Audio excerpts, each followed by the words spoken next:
হুগলিতে গণেশ পূজা মঞ্চে অস্বস্তি, নিখোঁজ যুবকের পরিবারকে দেখা করতে দিল না নিরাপত্তা। Hooghly Bansberia jute mill colony এলাকায় আজাদ হিন্দ বালক সংঘের আয়োজিত গণেশ পূজার উদ্বোধন করলেন কেন্দ্রীয় শিক্ষার প্রতিমন্ত্রী সুকান্ত মজুমদার। রবিবার সন্ধ্যায় তিনি পূজামণ্ডপে উপস্থিত হয়ে আরতি করেন ও গরিব মানুষের হাতে বস্ত্র বিতরণ করেন। বক্তব্যে তিনি হিন্দু ঐক্যের ডাক দেন এবং দাবি করেন, সনাতন ধর্মকে শেষ করার চেষ্টা কখনো সফল হবে না। কিন্তু অনুষ্ঠানের মাঝেই নাটকীয় পরিস্থিতি তৈরি হয়। 18 আগস্ট থেকে নিখোঁজ যুবক লক্ষণ চৌধুরীর পরিবার মঞ্চের সামনে এসে মন্ত্রীর সঙ্গে দেখা করতে চাইলে নিরাপত্তারক্ষীরা তাঁদের আটকায়। অভিযোগ, যুবকের বাবা মন্ত্রীর গাড়ির সামনে শুয়ে পড়েন। মা ও বোন কেঁদে অনুরোধ করলেও শেষমেশ মন্ত্রীর সঙ্গে তাঁদের আর কথা হয়নি। ঘটনার পর সাংবাদিকদের প্রশ্ন এড়িয়ে যান সুকান্ত মজুমদার। ক্ষোভে ফেটে পড়ে নিখোঁজ যুবকের পরিবার। তাঁদের অভিযোগ, আমরা শুধু ছেলেকে খুঁজে পেতে সাহায্য চাইছিলাম, কিন্তু সুযোগ দেওয়া হল না।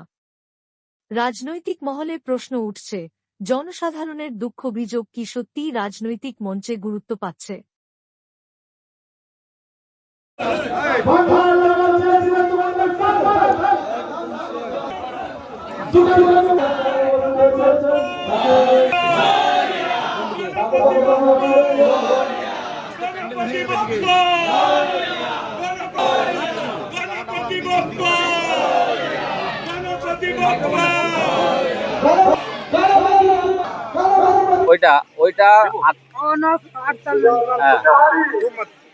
বললেন অভিযোগ আছে ওইটা একটা আক্তার আলী বলে একটা মার্ডার হয়েছিল ঝুলনিয়া মোড়ে।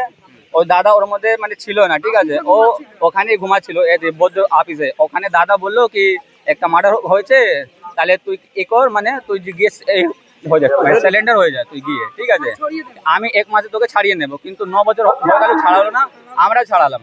আর যখন দাদা ভেতরে ছিল তো এই চিঠি পাঠিয়েছে, এই চিঠিটা দেখুন, এই চিঠিতে লিখেছিল কি মানে মানে দাদা মানে শুনতে পেয়েছিল কি যদি আমি বেরিয়ে যাই তাহলে ও মেরে দেবে। এই দাদা লিখে পাঠিয়েছে, ঠিক আছে। হ্যাঁ, আমরা এখন এসেছিলাম কথা বলতে, ঠিক আছে।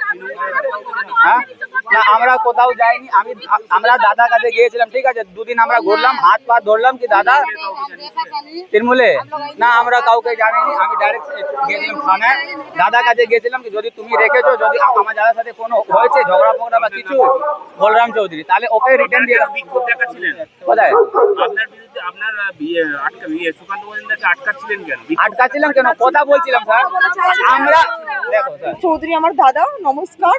আমার দাদাকে বদ্ধ আর এই শিবনা স্যার ডেকেছিল অফিসের জন্য, এই রানীকোটি ক্লাবে পঞ্চতলা যে জুনিয়র ক্লাবটা আছে ওর মধ্যে ডেকে। এখন আমরা 7:30 সুগন্ধ বাবু স্যারের সাথে আমরা কথা বলতে চাইছিলাম, কিন্তু সুজিত বাবু আমাদেরকে সরিয়ে দিয়েছে, লেডিস পুলিশ ঢুকিয়ে, মানে আমাদেরকে সাইড করিয়ে দিয়েছে, কথা বলতে দেয়নি আমাদের। সুগন্ধ স্যারের সাথে আমরা কথা বলতে চাইছিলাম, কিন্তু সুজিত বাবু আমাদের, আমরা বলতে যাচ্ছিলাম আজকে 12 দিন হয়ে গেল আমার দাদা নিখোঁজ, মানে ওনার বন্ধুরা ডেকে আমার দাদাকে মার্ডার করে ফেলে দিয়েছে, কিন্তু এখন কেসের কোনো শুনওয়াই হলো না, শুধু সিভিক অ্যারেস্ট করে রেখেছে আর বলছে কি আমরা রিমাইন্ডার কাছে পুছতাছ করছি, কিন্তু কাউকে তুলে নিয়ে যাচ্ছে না। আমরা চাই বদ্ধর পুরো যত মানে ওর রেখেছে ছেলেগুলো ওদেরকে তোলার জন্য, বদ্ধকে তোলার জন্য। আর না আমি বলছি আমরা সুকুন্দ বাবুর সাথে কথা বলতে চাইছিলাম, কিন্তু সুজিত বাবু কথা বলতে চাইনি আমাদেরকে। না কথা শুনে ও বের ঢুকে গেছে, আমার আদমিকে টানতে হয়। সুগন্ধ বাবু গাড়িতে বসে গেছে, মানে ওরা কথা বলতে দেয়নি, লেডিস পুলিশ তো টেনে আমার জামা ফামা ছিঁড়ে দিয়েছে। আর এই সুজিত বাবু টাকা খেয়ে নিয়েছে অনেক, মানে ও তো বদর না চালিয়ে সুজিত বাবু ওর অফিস থেকে ডেলি রাত্রিবেলা মদ খেতে ঢুকে, এত খাম্বা খাম্বা মদ খায় সুজিত বাবু, আর বদই ঘর বানিয়ে দিয়েছে সুজিত বাবু। এইখান থেকে অনেক ছেলে মার্ডার হলো, অনেক ছেলে গায়েব হলো, কিন্তু কেউ জানলো না যে এখান থেকে কে ছেলে কাকে কে মার্ডার করলো, কে গায়েব করলো। কেন এর মধ্যে বদ্ধ সবাইকে মার্ডার করায়, গায়েব করায়, এর মধ্যে সুজিত বাবু কিনে নেয়, সুজিত বাবুকে 100 টাকা দিয়ে দেয়, সুজিত বাবুকে ঘর বানিয়ে দিয়েছে ডেলি সুজিত বাবু যার বন্ধুর অফিসে। আমি চাইছি আমার দাদাকে বাস খুঁজে ওরা বার করে দিক, যা হোক করে, আর আমরা কিছু চাইছি না। আমার দাদা ওই বদ্ধ অফিসেই থাকতো, কি করতো? মানে ওই সেক্রেটারি কাছে কাজ করতো ওর কাছে থেকে। আচ্ছা, এবার মারলো কেন? মারলো মানে জানি না কেন ওদের মানে আমরা কোথায় শুনছিলাম অনেকদিন ধরে বদ্ধ বলছিল যদি লক্ষ্মণ যদি পেয়ে যায় ওকে ওরা দুজন পাত্তার মতন ঝুলছে কখন লক্ষ্মণের কোথায় বডি পড়ে থাকবে আমরা বলতে পারছি না। এর মধ্যে আছে মুন্না তিওয়ারি টিপার একটা শ্রীপুরে থাকে, আর এই রাজু গুপ্তা আর সন্দীপ ঠাকুর আর বদ্দর পুরো ছেলে আছে বদ্দ আর শিবু। আমরা আমার দাদাকে সবাই আমরা সুনীল বাবুকে জানি না, সুনীল বাবু তো বিক্রি হয়ে গেছে বলেছি আমরা, কিন্তু ওরা কিচ্ছু বলছে না।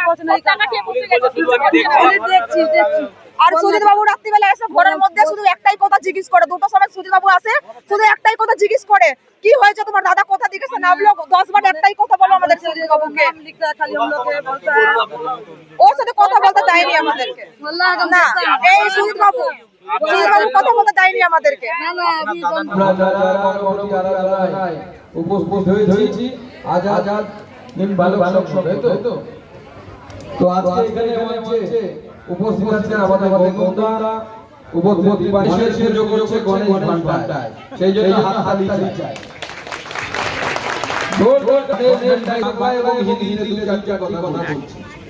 ভারতবর্ষের সংস্কৃতি যে সংস্কৃতির কথা দীপাঞ্জন বলছিলেন, এই সংস্কৃতি হাজার হাজার বছর এবং ভারতবর্ষের এই সনাতনী সংস্কৃতিকে সবসময় কেন্দ্র করে ভারতবর্ষের রাজনীতি, ভারতবর্ষের সমাজ ব্যবস্থা সমস্ত আবদ্ধ হয়েছে। দীপাঞ্জন বললেন যে বাল গঙ্গাধর তিলক সেই সময় মহারাষ্ট্রে ভারত স্বাধীন করার জন্য আন্দোলন চলছিল, स्वतंत्रता के आंदोलन चल रहा था कि भारत को आजादी दिलाना है।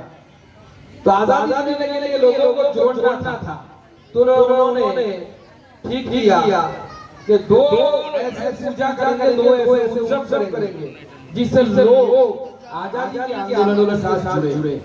तो उन्होंने पहला उत्सव किया शिवाजी उत्सव, दूसरा किया गणेश चतुर्थी। शिवाजी उत्सव के लिए बाल गंगाधर तिलक आज कुछ लोग राजनीति के लिए भारत को भाषा में बांटना चाहते हैं। आप देखे हैं ना टीवी में कोई बांग्ला भाषी, हिंदी भाषी बांटने की कोशिश करते हैं, लेकिन सोचिए उस समय महाराष्ट्र में बाल गंगाधर तिलक शिवाजी उत्सव चल रहा था और रविंद्रनाथ